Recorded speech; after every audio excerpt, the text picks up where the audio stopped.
Hello à tous, c'est le moment des favoris green du mois de septembre. On m'a dit, vous êtes plein à m'avoir dit que mes vidéos duraient beaucoup trop longtemps, donc je vais essayer de me dépêcher, de parler moins, d'aller plus vite. C'est parti. On va commencer avec cette chose absolument formidable qui ressemble de près et même de loin à un pichet. Mais on va s'intéresser plus particulièrement à ce qu'il y a à l'intérieur, c'est-à-dire deux charbons Binchotan. Donc c'est des charbons qui sont d'origine japonaise et qui ont été carbonisés avec une technique spéciale qui leur permet en fait, quand ils sont dans l'eau, d'absorber toutes les microparticules, micro-organismes qu'il y a dedans. Donc ça va filtrer le chlore, ça va filtrer les pesticides, les hormones, ça va filtrer voilà, tous les micro-organismes et même rejeter certains minéraux, comme le calcium et le fer par exemple. Ça s'utilise, donc ils ont une durée de vie de 6 mois, tous les 3 mois, enfin du coup entre les deux, au bout de 3 mois, il faut leur faire une petite baignade dans l'eau bouillante pour permettre au porc de relâcher toutes les particules qu'elles ont absorbées, et hop c'est reparti pour 3 mois suivants. Et voilà, après c'est toute une logistique, il faut un charbon pour 1 litre d'eau, donc nous à la maison ça fait bien 6 mois maintenant je pense qu'on utilise les charbons Binchotan, les charbons Binchotan pour filtrer notre eau, et voilà, c'est une logistique, il suffit d'avoir plusieurs pichets comme celui-là pour tourner, et ça enlève vraiment le goût, enfin l'eau n'a plus le goût, en fait elle a plus l'espèce de vilain goût du robinet qu'on a d'habitude, et puis ça permet surtout d'éviter d'acheter des bouteilles d'eau, ce que nous on a fait quand même assez tard, avant de se dire que non c'était plus possible, parce que comme vous le savez, les bouteilles en plastique terminent dans des décharges à ciel ouvert en Afrique ou dans les océans. Donc tant qu'on peut éviter ça en faisant un effort, et ben voilà, donc nous c'est la solution qu'on a trouvée. On trouve ça super pratique, c'est économique, c'est facile franchement, et voilà, c'est super. Deuxième découverte, et pas des moindres, c'est le fromage râpé de La Vie Claire. C'est la première fois en fait que je trouve dans un magasin bio du fromage vegan. Ouais, j'avais jamais vu ça avant, même sur les plateformes de vente en ligne, en général, le fromage qu'on trouve vegan, ce n'est pas du fromage bio, et je peux vous dire que les ingrédients en général, ça fait vraiment très peur. Donc nous, on s'en tient en général écarté. Et là, donc ça, voilà, chez La Vie Claire, il y a quelques mois, ils ont sorti ça. Donc il y a la version cheddar et la version classique. Et ça nous a changé la vie parce qu'on peut recommencer à faire des gratins, des tartes en parsemant, des lasagnes en parsemant, voilà, avec du fromage, et franchement ça nous avait vraiment beaucoup manqué, et maintenant c'est là, et maintenant on s'en sert tout le temps, donc voilà, je vous les conseille vraiment, ça a vraiment un goût de fromage, on retrouve vraiment ce goût là, c'est sans lactose et sans soja. C'est à base d'huile de coco en fait. Ensuite on passe à la beauté, j'ai deux favoris à vous présenter.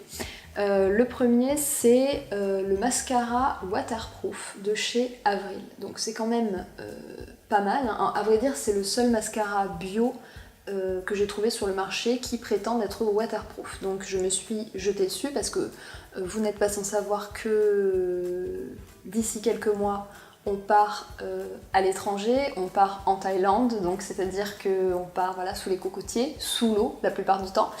Et donc si je pouvais trouver un mascara bio qui en plus me permette de pas avoir à me démaquiller ou d'avoir des yeux de panda à chaque fois que je mets la tête sous l'eau, ça m'arrangerait. Donc j'ai essayé celui-ci. Bon, mes craintes se sont justifiées. Comme c'est un mascara bio, je pense qu'on ne peut pas trouver un mascara qui, quand on met la tête sous l'eau, tienne. Je pense que ça n'existe pas, en tout cas aujourd'hui, en bio. Par contre, je l'ai testé lors du mariage de deux de nos très bons amis cet été, et j'ai pleuré comme une madeleine, comme on pouvait s'y attendre, et rien. C'est-à-dire vraiment, je me suis essuyé les yeux, machin, et rien du tout. Pas de noir sous les paupières, donc il joue quand même un rôle waterproof assez majeur, parce que la plupart des mascaras bio, il faut l'avouer, dès qu'on a les yeux qui s'humidifient un petit peu, on a du mascara partout sous les yeux, et celui-là il joue au moins ce rôle-là. Alors pas évidemment si on met la tête dans l'eau, mais voilà, j'ai trouvé super de ce côté-là. Après, C'est plutôt la brosse qui me convient moins, mais bon, ça c'est vraiment une affaire de goût et de style, j'ai envie de dire. On continue avec un favori qui est tout nouveau pour moi, mais que vous connaissez déjà certainement si vous vous intéressez à la beauté depuis déjà pas mal de temps, parce que moi qui regarde énormément de vidéos YouTube, ben voilà, je vois passer cet outil constamment, mais je n'avais jamais essayé, et là ça y est, j'ai franchi le pas. Il s'agit du Beauty Blender, donc c'est une espèce d'éponge comme ça, donc la mienne c'est une éponge santé. Je ne sais pas si elle a quelque chose de plus écolo que les Beauty Blenders de chez Sephora, je pourrais pas vous le dire, en tout cas moi je l'ai acheté dans mon magasin bio, c'est de la marque Santé, mais ça se présente voilà, exactement pareil, donc c'est une éponge qu'il faut passer sous l'eau, bien essorer, et elle sert en fait à appliquer le mascara et l'anti-cerne avec voilà, le petit bout pointu. J'ai toujours appliqué mon fond de teint avec les doigts, et utiliser le Beauty Blender, ça rend vraiment... En fait, le fait que ce soit mouillé, ça permet vraiment à la peau, je sais pas, peut-être d'absorber un petit peu le fond de teint et vraiment d'avoir un rendu mais complètement unifié. Vraiment, enfin, ça rend le rendu beaucoup plus naturel. Un favori mode qui m'a accompagnée absolument tout l'été, dont je ne vous avais pas parlé. Bon là je vais devoir les délaisser malheureusement avec le temps froid qui s'annonce, mais voilà, c'est... Attendez, pas possible. Là, voilà, comme ça. C'est mes nouvelles Birkenstock. En fait, j'avais une autre paire que j'avais achetée en Croatie il y a maintenant 3-4 ans, qui tiennent absolument toujours le coup, qui sont toujours aussi confortables et que j'adore toujours autant. Mais elles avaient en fait elles ont une lanière autour de la cheville. Donc voilà, il faut prendre le temps quand même de nouer la petite lanière. Le fait d'avoir la lanière, ça a l'avantage de pouvoir marcher des heures et des heures avec le pied hyper bien tenu, de pouvoir même faire quelques randos pas trop difficiles avec, donc elles sont super. Par contre, j'avais vraiment envie de chaussures qui puissent s'enfiler et se retirer d'un petit coup de pied.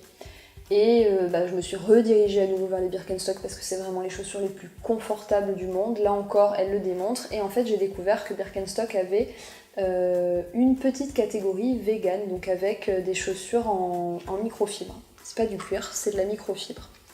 Et je suis tombée complètement amoureuse de celles-là en kaki, comme ça je les ai vraiment portées tout l'été, je n'ai eu que ça au pied. D'ailleurs maintenant que j'y pense, j'ai pas encore les bons réflexes, mais tout ce dont je vous parle, je vais essayer de trouver tous les liens pour que vous puissiez retrouver les informations sur les produits que je vous présente.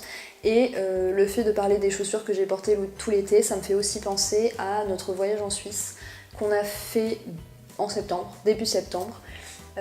Qui était voilà, absolument merveilleux. On n'est pas parti longtemps, on est parti 5 jours et on a découvert un pays dont on soupçonnait pas la beauté, qui est voisin, tout près d'ici. Vraiment, ça sert à pas forcément de partir à l'autre bout du monde. Bon, c'est ce qu'on va faire évidemment parce que la rencontre des cultures est quand même pas la même quand on part à l'autre bout du monde, mais en termes de paysage, on a vu des choses époustouflantes en Suisse. Donc on a fait 3 vlogs en Suisse, on a adoré faire ça franchement. Et voilà, pareil, je vous les liste en barre d'infos, vous pourrez aller voir ça. Et voilà, et c'est ce format que j'ai envie de garder pour que vous puissiez nous suivre à l'autre bout du monde, donc j'espère que ça vous plaira. Pour finir, j'avais envie de vous parler de 2 livres. Le premier c'est Takawan, un livre de Éric Plamondon. Aux éditions donc Kidam éditeur, qui m'a été offert par David pour mon anniversaire. C'est un livre en fait qui lui avait tapé dans l'œil d'abord pour sa couverture, c'est vrai qu'elle est jolie, et puis pour voilà, les commentaires qu'il avait pu en lire par la suite. C'est un livre qui parle en fait, donc c'est vraiment à la croisée des genres, c'est entre le pamphlet, entre le récit, un documentaire presque, parce qu'il y a énormément de faits historiques vérifiés, enfin, c'est très très riche en termes d'informations. C'est vraiment à la croisée des genres et ça tourne autour de la culture amérindienne, de la culture et de l'histoire même amérindienne. Et chaque chapitre est un prétexte pour apporter du contexte à l'histoire. Donc parfois ça peut être une recette amérindienne, ou ça peut être une coupure de journal, un discours politique qui a été fait à l'époque. Enfin, c'est très très riche en fait, et au final le roman a très peu de place, mais pourtant on est captivé par le roman, mais il y a quand même tout ce contexte qui permet de rendre la lecture hyper intéressante, je trouve. Bien qu'on connaisse à travers Hollywood les Indiens sur leurs chevaux qui se battent contre les cow-boys, et ben on découvre en fait ce que c'est vraiment la culture amérindienne par ce livre qui se lit très vite. Vraiment, ça se lit très vite, ça se lit très facilement et on apprend énormément de choses. On apprend surtout à connaître cette belle culture des Indiens d'Amérique et qui est une culture voilà, très proche de la nature, très en harmonie. Enfin moi en tout cas ça me parle énormément et ça m'a vraiment donné envie de creuser plus, de lire plus de choses sur ces cultures dont finalement on connaît peu de choses à part voilà l'image qu'a voulu nous en faire Hollywood. Et le dernier livre dont je voulais vous parler c'est La magie du yoga de Martine Vary. Donc c'est un livre qui m'a été offert par l'auteur à sa sortie et parce que voilà elle avait compris que c'était le genre de sujet qui m'intéressait. Et donc je vous en parle parce que c'est un vrai recueil en fait de tout ce qui peut tourner autour du yoga. Donc moi j'ai toujours aimé intellectualiser cette pratique, donc c'est pas le premier ouvrage que je lis sur le yoga, parce que voilà, je trouve que c'est bien beau de faire du yoga tous les jours chez soi, de le pratiquer, etc. Mais je trouve que sans quelque chose derrière qui explique que ce soit quelque chose d'anatomique, des connaissances anatomiques ou philosophiques, enfin quelque chose qui soutient un petit peu la pratique du yoga parce que c'est quand même une pratique millénaire, hein, donc je pense que c'est dommage de passer à côté de tout ce qu'il y a autour. J'ai toujours beaucoup lu à ce sujet et donc c'est pour ça que je voulais vous parler de ça. On parle vraiment de tout, c'est très très vaste, hein. Ça passe de la lithothérapie à il y a des recettes de cuisine, il y a un passage que j'ai vraiment beaucoup aimé qui s'appelle comment elle appelle ça? En fait c'est pour chaque mot, donc par exemple il va y avoir le stress, il va y avoir le rhume, enfin voilà, pour des mots, elle propose des postures de yoga et elle explique pourquoi c'est ces postures de yoga qu'il faut faire à ce moment-là, parce que ça va toucher tel et tel organe, ça va les aider, ça va les soulager, etc. Et ouais, ça j'ai trouvé ça super pratique parce que c'est une information qu'on trouve pas forcément, qu'on peut trouver quand on a un vrai professeur de yoga qui lui a étudié l'anatomie, etc. Mais sinon c'est pas une information qu'on trouve facilement et donc ça j'ai vraiment beaucoup aimé. Et voilà, donc c'est un petit livre, donc si ça aborde tous les sujets, ça les aborde quand même de manière succincte, évidemment. Mais voilà, ça donne des pistes si on a envie d'aller creuser par-ci ou d'aller creuser par-là, parce qu'il y a des choses qui nous parlent toujours davantage que d'autres. Et voilà, j'ai trouvé que c'était une excellente occasion de s'apprivoiser un petit peu l'univers du yoga. Voilà, les favoris du mois touchent à leur fin. J'espère vraiment que j'ai réussi à ne pas trop parler, à présenter les choses rapidement. En tout cas, j'ai vraiment eu l'impression d'avoir expédié un petit peu. Si ça se trouve, la vidéo va durer 5 minutes et vous allez me dire que c'est beaucoup trop court. Mais bon, voilà, il faut bien que je tâtonne un petit peu. Et en attendant une prochaine vidéo, je vous fais de gros bisous.